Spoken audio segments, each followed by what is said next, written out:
돌아오는 수요일이 설 명절입니다. 이미 연휴 기간이고 내일이 임시공휴일로 지정이 돼서 벌써 고향을 향해서 가신 분들도 많다고 합니다. 여러 가지로 참 시국이 혼란한데 이런 혼란한 시국에 모처럼 맞이하는 명절인데 이 설 명절을 맞이해서 우리 모든 신일교회 성도 여러분들의 가정에 회복과 그리고 충전과 기쁨의 시간이 되시기를 주님 이름으로 축복합니다. 사실 이렇게 명절 기간이 되면 온 가족들이 처음에 만나면 참 반갑습니다. 반갑고 기쁘고 즐거운데, 그런데 가만히 보면 그 기쁨과 즐거움이 현실적으로 그렇게 오래 가지는 또 않는 것도 사실입니다. 예를 들어서 이제 명절에 고향에 계신 부모님을 방문한다고 한번 생각해 보십시오. 처음에 가면 오랜만에 만나는 가족들, 손자, 손녀들, 또 손자, 손녀들은 할아버지, 할머니 뵙고 반갑고 기쁜데, 그러다가 이제 조금 시간이 지나면 그렇게 오랫동안 기쁘지 않습니다. 예를 들어서 며느리는 며느리대로 일할 게 많아서 힘이 들고, 애들은 처음에는 인사하고 좋아하다가 환경이 달라지니까 심심하다고 핸드폰만 계속 이렇게 보고 있습니다. 부모님은 조용하던 집에서 편안하게 조용하게 지내다가 갑자기 막 어수선하고 시끄러운 소리가 나니까 좋다가도 몸은 또 피곤하기도 하고 지치기도 하고 하는 것이 솔직한 현실입니다. 만나면 반갑고 좋은데 그 반갑고 기쁘고 즐거운 것이 오래 가지 않는 것도 현실인 겁니다. 자, 그러면 우리가 이렇게 설 명절을 맞이하는데 우리가 하나님을 믿는 사람으로서 이 명절을 어떻게 보내는 것이 가족들끼리 모여서 유익하고 덕이 되는 것인가? 주님 믿는 사람답게 명절을 보내는 법에 대해서 오늘은 말씀을 한번 살펴보겠습니다. 먼저 자녀들이 부모님께 어떻게 대해야 하는가, 그리고 부모님이 자녀에게 어떻게 대해야 하는가, 그리고 결론에 대해서 우리가 말씀을 나눠보죠. 자, 먼저 자녀들에게 말씀드립니다. 한번 따라해 보시죠. 부모님을 잘 대해드리는 것이 하나님의 뜻입니다. 그렇습니다.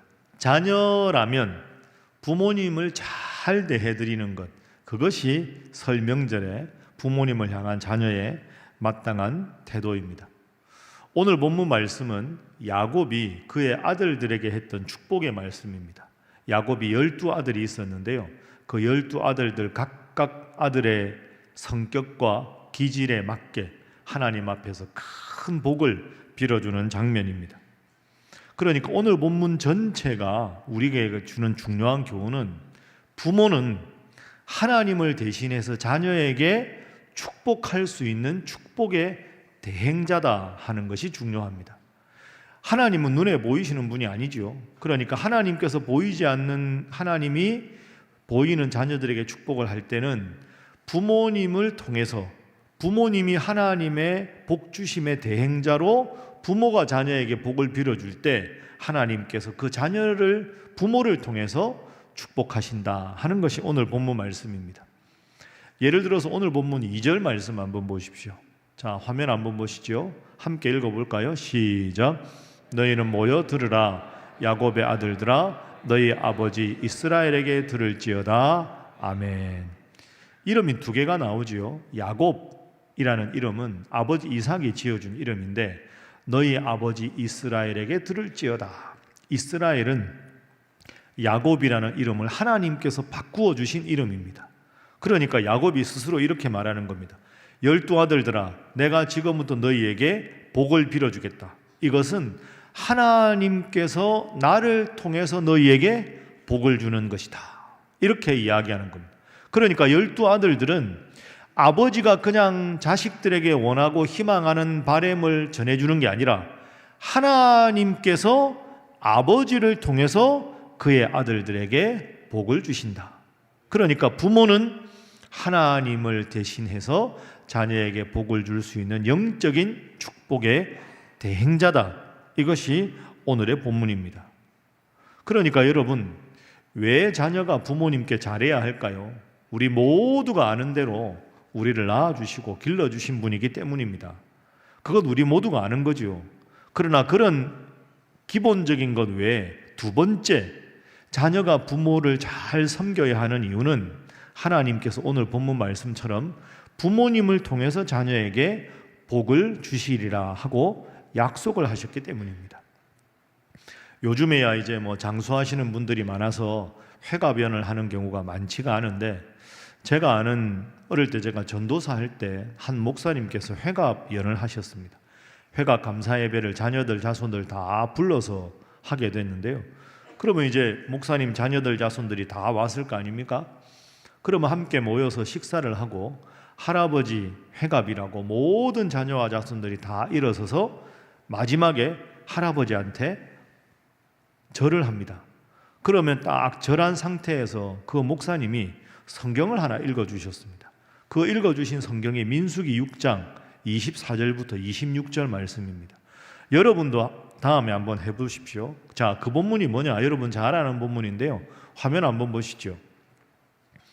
여호와는 내게 복을 주시고 너를 지키시기를 원하며 여호와는 그의 얼굴을 내게 비추사 은혜 베푸시기를 원하며 여호와는 그 얼굴을 내게로 향하여 드사 평강 주시기를 원하노라. 아멘. 그러니까 자녀와 자손들이 감사 예배드리고 맨 마지막에 모두가 절을 한 상태에서, 엎드린 상태에서 할아버지 목사님이 이 귀한 축복문을 딱 읽어주시고 원하노라 하니까 아멘 이러고 모든 자녀와 자손이 그 자리에 다 일어서는 거죠. 여러분, 민수기 6장 화면에 보이는 이 본문은 제사장의 축복문입니다. 성경에 나오는 자녀를 향한 축복문 중에 제일 좋은 축복문이 이 축복문입니다. 제가 이 본문으로 송구영신 예배 때 설교를 한번 한 적이 있는데요. 이 본문을 볼 때마다 여러분 꼭 기억하십시오. 이 민수기 6장 24절부터 26절의 복은 세 가지 특징이 있습니다. 화면에 보시는 대로 동사가 나오죠.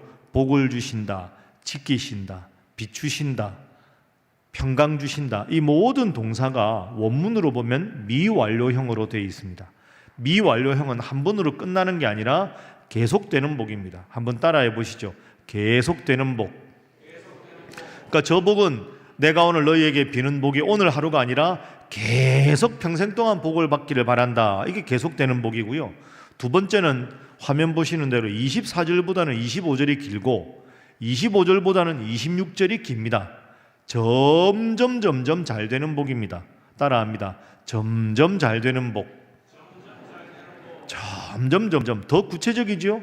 그리고 세 번째 특징이 있습니다. 따라합니다. 완전한 복. 완전한 복. 24절, 25절, 26절은 주어가 여호와 하나님은 이라고 되어 있습니다. 그런데 그 단어를 빼면 24절은 단어가 3개, 25절은 단어가 5개, 26절은 단어가 7개입니다. 도합 15개죠? 그럼 여호와는 반복되는 주어 3개를 빼면 10입니다.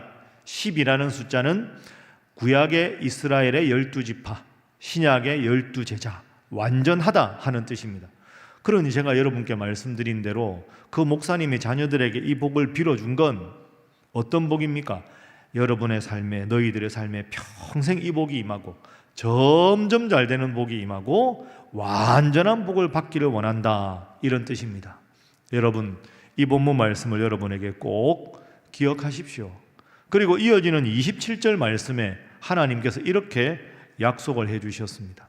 자, 함께 읽어볼까요? 시작.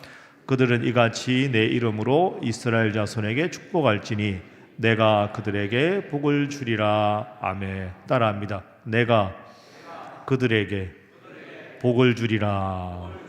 여러분 믿습니까? 그러니까 이 민수기 6장 24절부터 26절은 별명이 있습니다. 제사장의 축복문입니다. 따라합니다. 제사장의 축복문. 그러니까 하나님께서 제사장에게 이 복을 자손들에게, 백성들에게 전하면 내가 너의 말을 듣고 그대로 복을 주겠다 약속을 하셨습니다. 그런데 여러분이나 저는, 여러분은 제사장이 아니잖아요. 그런데 이 구약의 제사장이 신약 성경 베드로전서 2장으로 가면 우리 모든 하나님을 믿는 사람을 뭐라고 표현합니까? 따라합니다. 왕같은 제사장. 그러니까 우리 모두가 제사장이라는 거죠. 그러니까 구약은 신분이 제사장인 사람만 제사장인데, 이 신약으로 넘어오면 예수님을 믿고 하나님을 아버지로 고백하는 모든 사람이 제사장입니다. 그러니까 내가 우리 가정의 영적인 제사장으로 자녀들과 자손들에게 민수기 6장 24절부터 26절의 축복을 하면, 하나님께서 여러분의 자녀와 자손들에게 하나님 은혜 안에서 계속되는 복, 점점 잘 되는 복, 완전한 복을 주실 줄로 믿습니다. 이것이 부모의 영적인 권위입니다. 제사장을 통해서 백성들에게 복을 주었고, 부모를 통해서 자녀들에게 복을 준다. 이것이 성경적인 원리입니다. 그러니 자녀 여러분 꼭 기억하십시오. 나를 낳아주시고 길러주셔서만 부모님을 존중해야 되는 게 아니라, 성경의 질서 자체가 부모의 축복을 통해서 자녀가 잘 되는 것이다. 기억하시고, 이번 설 연휴 동안 부모님들은 자식들을 축복하고 자녀들은 부모님을 존경하고 영적인 권위를 존중하는 복된 가정이 되시기를 주님 이름으로 축복합니다. 자, 우리 옆에 분들과 인사 한번 하겠습니다. 부모님께 잘하는 것이 복받는 비결입니다. 한 번 더 할까요? 잘하시기 바랍니다. 제가 보니까 일부 예배는 주로 부모님들이 많이 오셔서 흐뭇하시죠. 아, 그래, 내가 이제 우리 자녀들한테 이걸 좀 가르쳐야 되겠다. 오늘 목사님이 우리 편이다. 이렇게 싶으십니까? 끝까지 들어보십시오. 두 번째는 이제 부모님들이 자녀들을 어떻게 해야 되는가. 여러분 대부분 부모님이신데요, 자녀들 잘 격려하고 따뜻하게 배려하고 사랑하는 그런 명절 보내십시오. 아마 여러분들 마음이 이러실 겁니다. 옛날 우리가 명절 보낼 때 생각하고 내가 자녀로 부모님께 봉양하는 거 생각하면, 요즘 사람들, 요즘 자녀들은 내가 자녀로 부모님께 잘하는 거에 비하면 참 잘 못하는 것 같아. 여러분 속으로 그렇게 생각하시죠? 예. 그렇다고 예할 수는 없지 않습니까? 나는 안 그랬는데 요즘 애들은 참 안 되겠어. 이런 마음이 들 수 있습니다. 그런데 여러분 솔직히 역사는 반복되는 겁니다. 여러분 부모님도 여러분 보면서 똑같은 생각을 하셨을 겁니다. 그리고 생각을 해보면 부모가 자녀 낳아서 기르고 키우면서 많은 즐거움을 얻지 않습니까? 그것만으로도 부모는 그저 행복할 수 있어야 합니다. 뭔가를 많이 보답을 받고 보상을 받아야 행복한 게 아니라 자녀를 낳아서 키우면서 느꼈던 때로 보람, 즐거움, 그거 자체로 기뻐하는 것, 그게 부모가 처할 마땅한 태도가 아니겠습니까? 그리고 여러분, 사회학자들이 이런 말을 합니다. 요즘에 자녀들이 부모님 보시기에 그렇게 효도하지 않는 건 사실은 근본적인 시대가 달라졌기 때문이다. 이런 평가를 합니다. 이 무슨 말이냐? 쉽게 풀어서 제가 한번 설명을 해보겠습니다. 여러분들 대부분 어릴 때는 우리나라가 대부분 농사 짓는 때 아닙니까? 근대화 이전 농사 짓는 때는요, 자녀가 부모님께 효도하는 것이 자연스러웠습니다. 왜 그러냐? 부모가 자녀에게 준 것이 크게 세 가지가 있거든요. 첫 번째는 부모님이 자녀에게 생명을 주셨습니다. 나를 낳아주시고 길러주셨으니까 부모님께 효도하는 게 당연한 거죠. 두 번째는 근대화 이전에 농사 짓는 시대에는 부모님이 내 인생의 가장 위대한 스승이었습니다. 농사 지을 때 생각해 보십시오. 여러분 농사 기술을 누구한테 배웁니까? 다 부모님께 배웁니다. 논에 뭐 심는 거, 그 다음에 밭에 작물 키우는 거 전부 부모님께 배우는 거죠. 그러니까 나를 태어나게 하신 분도 부모님이고, 내가 앞으로 성인이 돼서 자라서 가정을 이루기 위한 모든 농사법, 그 다음에 동네 사람들에게 인사하는 법, 인생을 살아가는 지혜, 경험, 연륜, 모든 걸 부모님께 배웁니다. 그러니까 부모님 나를 낳아주셨고, 그리고 부모님께서 내 인생의 가장 중요한 선생님이 되어주시기 때문에 그 부모님의 권위를 인정할 수밖에 없는 겁니다. 세 번째 효도하는 이유는 부모님이 나에게, 자녀들에게 농토를 물려주기 때문입니다. 옛날에 우리나라는 대부분 농사 지으면 대대로 농사 지었죠. 부모님 논밭 있으면 그 자식들에게 다 나눠줍니다. 그래서 결국 그 농사가 내 농사가 되고 내 농사 때문에 부모님의 은혜 때문에 내가 평생 먹고 살 수 있게 되는 생활의 터전을 얻게 되는 겁니다. 그러니 낳아주신 분도 부모님이고 내 인생의 가장 중요한 선생님도 부모님이고 그리고 내가 평생 나이 들어서 살 수 있도록 하는 농토를 물려주시는 분도 부모님입니다. 그러니 날 때부터 죽을 때까지 부모님 은혜가 없으면 살 수가 없는 거죠. 그게 전통적인 사회입니다. 그러니까 부모님께 효도하는 것이 자연스럽고 당연한 거죠. 그런데 시대가 변했습니다. 요즘에 농사짓는, 여러분만 해도 농사짓는 시대가 아니지 않습니까? 그러다 보니까 요즘에 어떻게 변했습니까? 첫 번째 말씀드린 대로 나를 낳아주신 부모님께 감사해야 된다. 이건 별로 달라진 것 같지가 않지요. 그러나 요즘 보십시오. 얼마나 사는 게 힘듭니까? 살아가는 것 자체가 힘들고 어려운 시대입니다. 내가 이래 살아 뭐하나? 이렇게 생각하는 사람들이 얼마나 많습니까? 내가 살아가는 것 자체에 대한 감사가 줄어드는 만큼 부모님이 나를 낳아주시고 길러주신 은혜에 대한 감사가 점점 줄어드는 겁니다. 두 번째, 농경시대에는 선생님이 내 부모님이라고 말씀드렸잖아요. 가장 중요한 선생님이 부모님인데 요즘 그렇습니까? 그렇지 않습니다. 요즘에 아이들의 선생이 누굽니까? 태어나서 조금 지나면 어린이집 가서 선생님께 배우고 유치원 가서 배우고 학교 가서 배우고 학원 가서 배우고 부모님과 함께 있는 시간도 별로 없습니다. 집에 부모님과 오래 있는 이런 명절이 되면 핸드폰만 봅니다. 왜? 부모님 말씀을 잔소리라고 생각하니까. 옛날에 농사 지을 때는 부모님께 배우지 않으면 살 수가 없었는데 지금은 부모님은 선생님이 아닙니다. 온갖 선생님, 학교에 학원에 얼마나 많은지 모릅니다. 그러니 부모님에 대해서 가르침을 받으려는 마음이 약해진 겁니다. 세 번째, 농사 지을 때는 농토를 유산으로 받아야 내가 살 수가 있습니다. 근데 여러 계신 부모님들 생각해 보십시오. 자녀들 결혼할 때 살림 미천 떼주는 게 얼마나 어렵습니까? 요즘에 결혼한다고 생각해 보십시오. 집 하나 옛날에 장만한다. 옛날에 농토가 지금으로 말하면 집 아닙니까? 솔직히 요즘에 출가하는 자녀들에게 집 하나 사줄 정도의 사람이 얼마나 됩니까? 얼마나 비싼지 여러분 다 알고 계시지 않습니까? 그러니까 자녀 입장에서는 직장 생활하고 열심히 벌어도 부모님이 도와주시는 것도 한계가 있습니다. 그러니 살아가는 것 자체가 힘들지요. 부모님이 더 이상 나의 선생님도 아니지요. 부모님께 받아서 내가 독립할 수 있는 상황도 아닌 겁니다. 그리고는 매일매일 바쁘고 지치게 살아갑니다. 이런 상황이다 보니 전통적인 사회에서는 부모님을 존경하고 사랑하고 살아가는 것이 훨씬 마음에 와닿았는데 요즘의 젊은 사람들을 옹호하는 게 아니라 그들을 지지하는 게 아니라 옛날 같지 않다. 이것이 어쩌면 오늘 시대적인 상황의 문제도 있다. 이 점을 여러분들께서도 기억하셔야 합니다. 그런데 그래도 명절이라고 부모님 찾아뵙고 여러분이 예배드리자고 하면 열심히 예배드리고 또 자녀들이 부모님께 선물이라도 사가고 그 정도면 훌륭한 겁니다. 그래도 여러분의 마음으로 존경하고 명절에 함께 기도하고 그 얼마나 자녀들이 훌륭한 겁니까?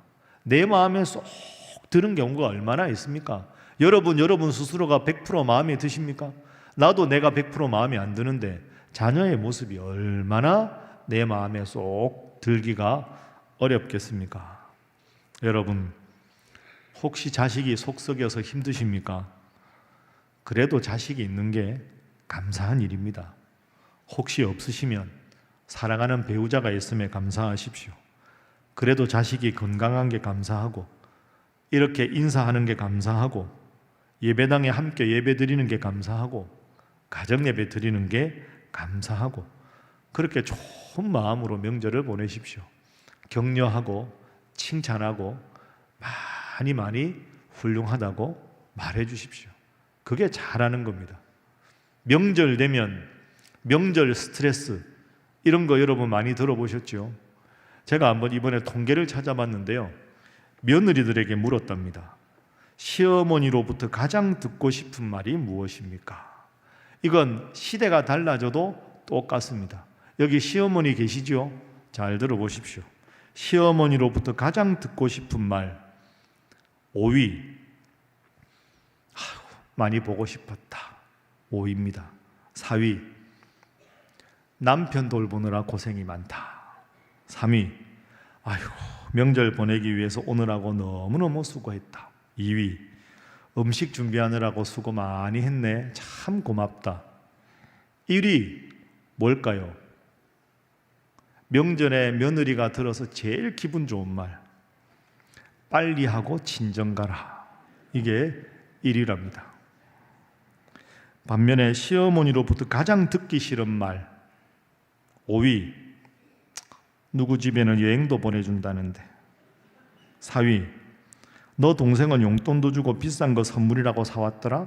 3위. 작은 며느리 봐라. 얼마나 싹싹하냐. 음식도 잘하지 않냐. 2위. 남편 얼굴이 왜 저러냐. 손주들 공부 좀 잘하고 살림 좀 잘해라. 1위. 뭘까요? 뭘 그렇게 빨리 가려 그러냐. 시댁에 더 있다가 천정에 천천히 가라. 진정해. 여러분 다 잘해 주십시오. 10년 전이나 지금이나 똑같은 통계입니다. 수고 많이 했다. 보니까 너무 반갑다. 참 야무지다. 보기만 해도 행복하다. 많이 격려해 주십시오. 얼른 정리하고 올라가라. 그렇게 말이라도 하십시오. 결국 며느리한테 그런 게 하는 것이 내 아들을 행복하게 잘 사는 비결 아닙니까? 그러면 내 아들도 좋고 내 며느리도 좋은 거지요. 목사님 아직까지 아들들 장가를 안 보내서 현실을 잘 모르시는군요. 자식 며느리 다 잘해줘도 소용이 없어요. 며느리가 뭐 아들이 뭐 딸이 뭐 사위가 뭐 이뻐할 구석이 있어야 이뻐하죠. 여러분 웃으시는 거 보니까 그렇게 생각하십니까? 안 이뻐도 사랑해 주십시오. 식구 아닙니까? 왜 그렇습니까? 예수 믿는 사람들이라 사랑하셔야 합니다. 다른 이유가 없습니다. 저나 여러분이나 구원받을 만한 이쁜 구석이 있어서 하나님이 구원하신 게 아니지 않습니까? 내가 잘해서 구원받은 게 아닌데 그 은혜를 생각하면 내 마음에 쏙 들어야 어떻게 사랑하겠습니까? 부족한 게 보여도 사랑하고 좋은 거 보이면 더 크게 칭찬하고 격려하고 그렇게 사는 것이 맞는 점 아니겠습니까? 그게 예수 잘 믿는 부모가 자녀들을 대하는 태도가 되어야 하지 않겠습니까? 부모님 여러분, 이번 설에는 나쁜 부모님 되지 마시고 훌륭한 신앙인으로 보내시기를 주님 이름으로 축복합니다. 아멘 하셨으니까 옆에 분들과 인사하겠습니다. 안 이뻐도 이뻐해 주시기 바랍니다. 한 번 더 하겠습니다. 그래도 사랑이 정답입니다. 같은 식구인데 그래도 사랑하고 격려하고 품어주고 그렇게 살아야죠. 이제 결론입니다. 그래서 제일 명절에 좋은 건 온 가족이 하나님 잘 믿는 것, 그게 가장 큰 복입니다. 오늘 제가 여러분들에게 명절 가정예배 순서지 다 가져가시라고 말씀드렸는데요. 명절 가정예배 순서지 다 가져가서 명절날 아침에 시간 딱 정해서 함께 예배 드리십시오.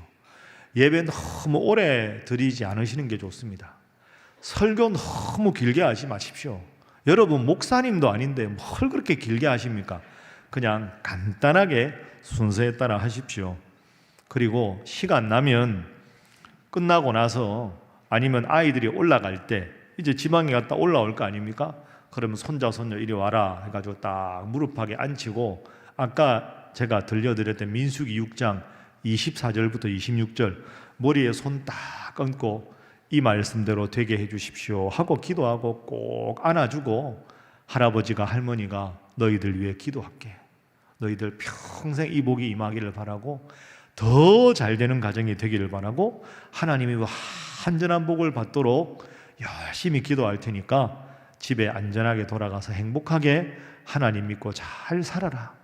그렇게 말하고 흐뭇하게 보내면 얼마나 이것이 아름다운 모습이겠습니까? 여러분, 거듭 말씀드립니다. 사실 가족이라지만 인간적으로 보면 약점이 없는 사람이 누가 있겠습니까? 약한 점이 없는 사람이 어디 있겠습니까? 그런데 이렇게 하나님 앞에 함께 예배를 드리면 하나님은 약점은 가려주시고 좋은 점을 보게 해주십니다. 인간적인 섭섭함을 자꾸 내세우지 말고 하나님 앞에 예배드리고 좋은 점을 보십시오. 성경에도 기록되어 있습니다. 자, 한번 예를 들어 보겠습니다. 잠언 10장 12절 말씀 화면 보시죠. 자, 함께 읽어봅니다. 시작. 미움은 다툼을 일으켜도 사랑은 모든 허물을 가리느라. 아멘. 사랑하는 마음으로 허물을 가리는 것이 하나님을 잘 믿는 사람. 야고보서 5장 22절 말씀도 볼까요? 너희가 알 것은 죄인을 미혹한 길에서 돌아서게 하는 자가 그의 영혼을 사망에서 구원할 것이며 허다한 죄를 덮을 것임이라. 부족함도 포용하고 알아줄 줄 아는 것이 신앙인이다. 마지막으로 베드로전서 4장 8절입니다. 함께 읽습니다. 시작. 무엇보다도 뜨겁게 서로 사랑할지니 사랑은 허다한 죄를 덮느니라. 아멘. 덮어주고 사랑하는 것. 그래서 사랑하면 제일 대표적인 게 고린도전서 13장 말씀 아닙니까? 고린도전서 13장 5절 한번 보십시오. 사랑은 무례히 행치 아니하고 자기의 유익을 구하지 아니하고 성내지 아니하고 악한 것, 섭섭한 것, 잘못한 것, 그런 것 자꾸 떠올려서 생각하지 않는 것이 사랑이다. 7절 보십시오. 함께 읽습니다. 시작. 모든 것을 참으며 모든 것을 믿으며 모든 것을 바라며 모든 것을 견디느니라. 아멘.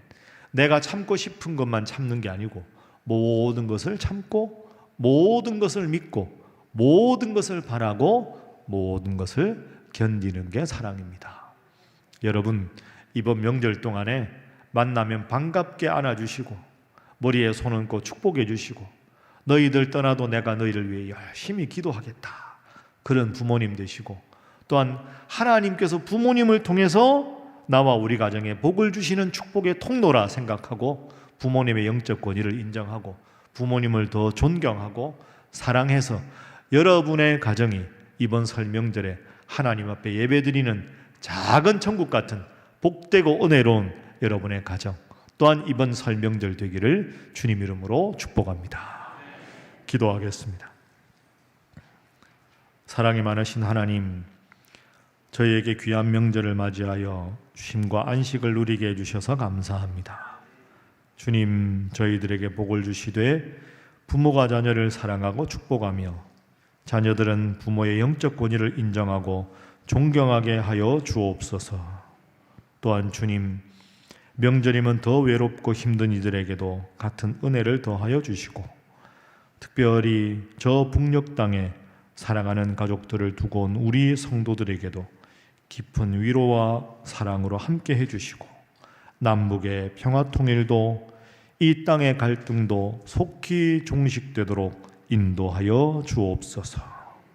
예수님의 이름으로 기도하옵나이다. 아멘.